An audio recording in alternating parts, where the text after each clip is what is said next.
Twilight swallowed the last remnants of the day as our small family ventured into the woods. My mother, father, and I, young and curious, full of expectations and wonder before the adventure ahead.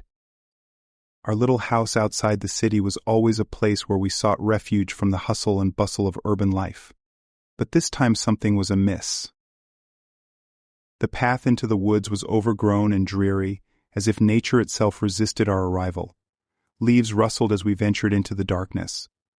I felt the moist palms of my parents clutching around my fingers, as if they felt the same unspoken apprehension I did.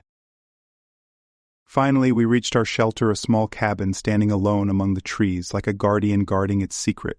We breathed a sigh of relief, only to notice we weren't alone. Several other cabins lurked in the shadows, as if playing a game of stealth with us. "Maybe they're new neighbors," my mom suggested, a hint of unease in her voice.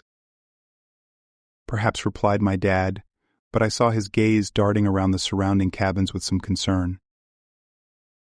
As evening fell and the forest was shrouded in darkness, sounds began to penetrate the walls of our sanctuary, rustling resembling footsteps, whispers of words we couldn't discern. I clenched my fingers into fists, huddling in the corner of the room, as if that could shield me from the unknown threat. Then I heard it, a thin, piercing howl, something inhuman, sending shivers down even the deepest recesses of the soul.